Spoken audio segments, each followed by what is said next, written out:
iron in their soul.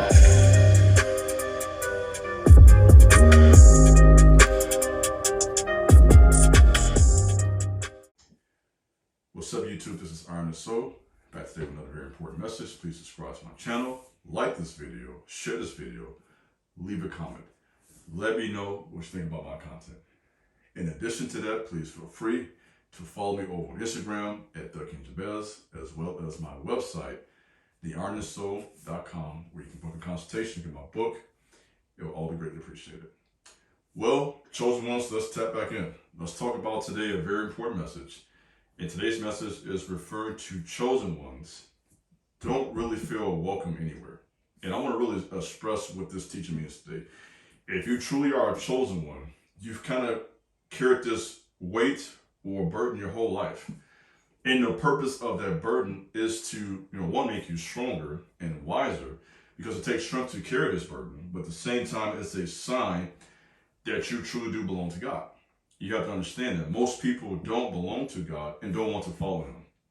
So when you are one of the few who do this, there is a certain isolation that was going to come your way. You won't always be the most popular person, no matter how nice you are, no matter how kind you are. There's always just people who just, granted, don't like anybody, but there are people, even you, yourself, nice person, do the right thing. You're constantly running into hate and shade. And just this feeling of not being liked wherever you go. So I want to speak about that today and really touch on this subject. And I have a comment from previous video I did where I talked about the chosen ones and that time of testing we go through. And I think I gave it the title of Chosen Ones Go Through a Humiliation Ritual. And there was one comment in particular that garnished a lot of attention. And I want to speak on that because it really spoke to what a lot of people are going through right now. Thousands of people, if not millions, are experiencing this right now. In fact, even on TikTok, there are a lot of TikToks of millennials and Gen Zs who were 18, 19, 20 years old, living in their cars, living in hotel rooms. And so I want to read this comment from that video and give some thoughts. He says, "My parents and I have a toxic relationship, and I got into a bad argument with them yesterday and got thrown out. While I was packing, I felt at peace. My soul knew that I was making the right decision while I'm in this hotel room, figuring out what to do next. I am keeping in mind everything you said. Thank you for this video." Well, first of all, I do really appreciate that comment. And you spoke to a lot of people. I think right now that comment has maybe 200-300 likes on it. So a lot of people felt that because it was real. And, a lot of us have been through this. And so I think this gives me an opportunity to kind of introduce myself. I've got a lot of followers over the last 4 or 5 days, over 1,000, I believe. And so you're new to my content, don't know who I am. So I think this is a perfect time to kind of talk about my life and speak to this. And so I got my energy drink here with me today, my Celsius Orange. Give me a little energy. Been up this morning since about 5 a.m. So let me go back in time to when I was 19 years old. 19. Living on the west side of Chicago in the ghetto. And my grandfather kicked me out. We got, like this young man, we got into an argument. You know how it is when you're young. And this is something, I smile now because this is funny, because this black family dysfunction it's a touchy subject, and that's why I'm trying to remain as smooth as possible, because this is personal, and this is like this invisible bomb, that is blowing up all across the nation, in Chicago, in LA, Indiana, Mississippi. There's this consistent black family breakdown that whenever you speak on it, people get uncomfortable. But today I have to speak on it, And so this young man's experience was my experience. It may have been your experience. And that lack of resources, the poverty that so many of our families face. I think T. Grizzly said it best in the song First Day Out. Being broke did something to my spirit, And so a lot of us face that poverty in our families, and sometimes just a difference of opinion. And you find yourself now, I gotta move. In other words, I'd rather start over than to deal with this. But in my case, I was kicked out. Okay? My grandfather looked at me. You know, I'm gonna be a little candid today. This might offend some of y'all, but I'm a raw person. You know what I mean? And, well, I don't mean like that. Like, yeah, I'm a raw person. You feel me? I am raw. You know what I'm saying? I ain't mean like that. But I'm a real person. You know what I mean? And my grandfather, he looked at me. You know, it's a long story. He looked at me in my eyes and he said, hey, my grandfather, he's a big man. I'm 6'2". My grandfather's 6'6", 300 pounds. Always very intimidating figure. You know, and he looked at me and he said, nigga, I want you out my house. And I packed my stuff and I was out the next day. I slept the night, and early this morning, I was gone. And so I found myself at 19, homeless, living on the west side of the Chi Rack, Chicago. This is Chicago. This the hood. You know, I'm talking about slushies on the corner hood, pink cookie hood. You know what I mean? I'm talking loud music all day, girls everywhere, guns everywhere. This is Chicago. And I had to survive. I had to literally thug it out to survive that whole summer. You know, and I'm just trying to paint a picture in your mind. I had braids at the time too. Long braids, black shades on, blunt one hand, 40 in the other hand. I mean, just out there hustling to survive each day. And I tell you, it was a rough 3 months. You know what I mean? Well, I just experienced all types of stuff that I won't even speak on camera.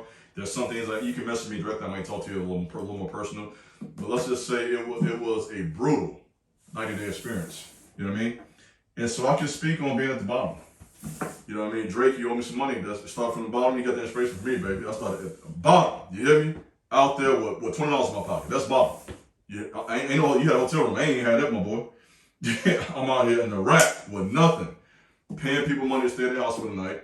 You know what I mean? Going to the beauty supply. I'm paying Pittsburgh now. Going to beauty supply about $40 to go buy a pair of boxers, a Daegu tee, and some shorts and a baseball cap. You hear me? Take a shower and I'm back on the block. Hot outside, listen to 500 Degrees, Lil Wayne. For all you people from New Orleans, listen to Weezy. Listen to Weezy. You know what I mean? I'm painting a picture here. Because some of you think, oh, you glorifying. I'm not glorifying anything. I'm letting you know I've been there. I want you to envision me at 19 out on the block with a baseball cap on, some black shades, surviving in the ghetto. So your big brother, that's why I call myself Big Bro, your big brother in iron has experienced this firsthand. And what I know from being at the bottom is very lonely. Let me speak to you now. Now that I've shared my personal, let me make this not about me now. Let's talk about what it's like. You know, it's very lonely. People judge you. They have very little respect for you. Most people only respect you if you got money. That is the sad reality of the world we live in. People respect dollar bills, and they don't care how you get it, to be honest. You know what I mean? And so when you are struggling financially and trying to figure things out, even your own blood will turn on you.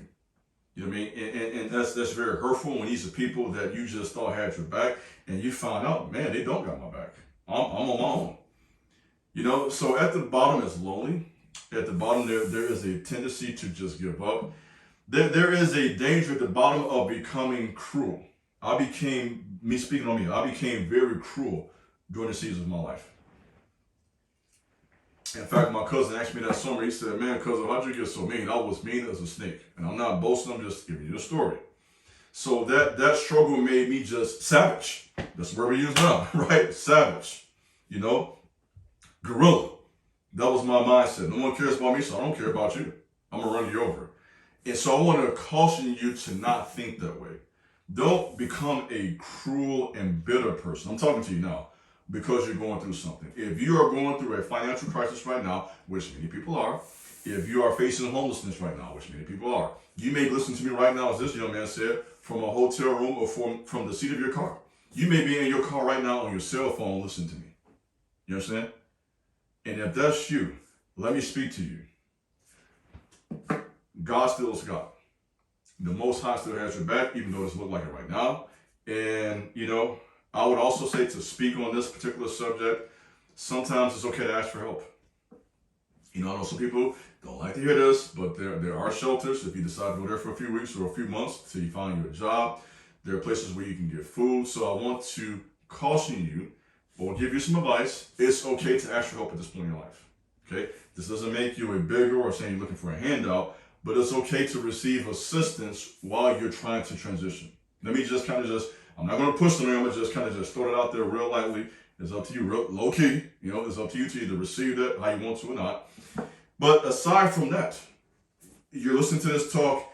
You say, I'm not homeless. I have my own house. I have my own apartment. This doesn't apply to me. But you are chosen. And you find yourself just with this feeling of not being liked wherever you're at. And I say that's for a reason, because you really don't fit in. And it took me years to really accept that. I don't fit in. I mean, my wife and I talk about this. Wherever I go, my energy and vibe, I stick out like a sore thumb.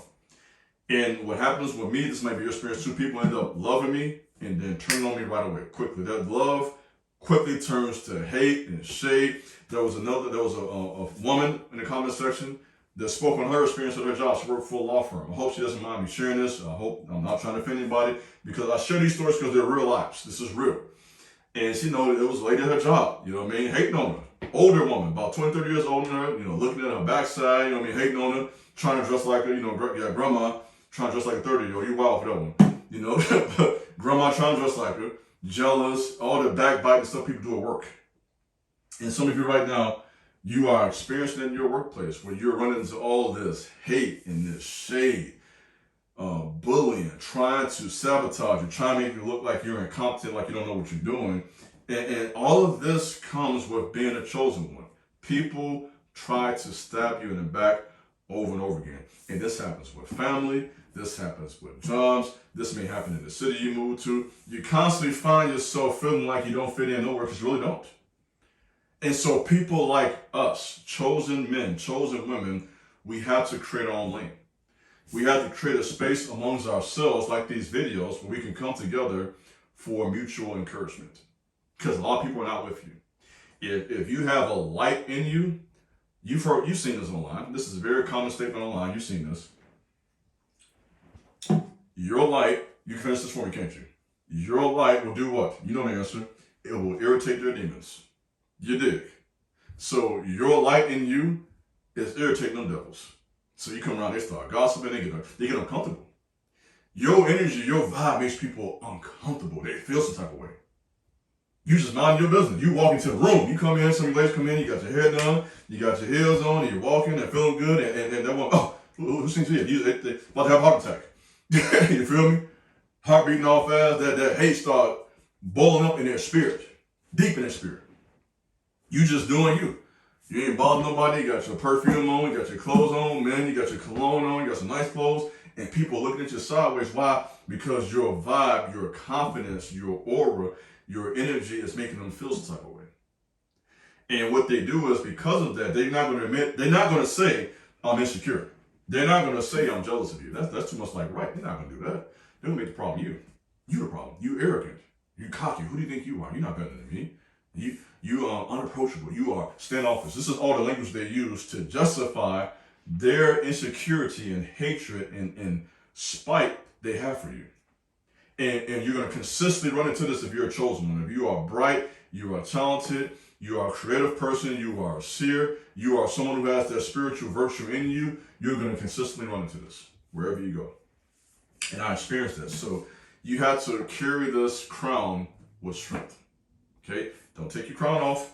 Keep it on. Remain in yourself. Continue to be the person that you are destined to be. Don't allow other people's jealousy and hate and evil nature cause you to kind of dim your light. That's what they want you to do. They want you to dim your light. We're not dimming our lights. We're not doing that. I'm not dimming my light. I am on. I walk to the room with my chest out, back straight. I don't care if you're like a devil. My back straight. I'm not gonna I'm not gonna apologize for being tall. You want me to apologize for being 6'2"? That's the way God made me, sir, man. I'm not apologizing for that. I'm 6'2". I'm not gonna walk in the room like this. You dig? I'm walking in like this, back straight. Yeah, back straight, looking right at you. And people don't like that. So men, ladies, stop dimming your light. You ain't gotta fit in. You are a pace setter. Let me talk to you. You are a trendsetter. You're special. You're called to stand out. You can't blend in. So you might as well get used to it. So if you're waiting for that break, that release, it ain't coming. Unfortunately, that's the way God wired you. So you are made by the Most High to set the tone, to make people think about themselves, to think about their actions, to consider their ways to improve themselves. And so that pressure is something that you can't escape. And so chosen ones have this battle of feeling like you don't fit in, because the truth is you really don't. You're called to be the leader. So I hope this word has given you a word of encouragement. This is your brother Iron and Soul. Thanks for listening. God bless. Peace.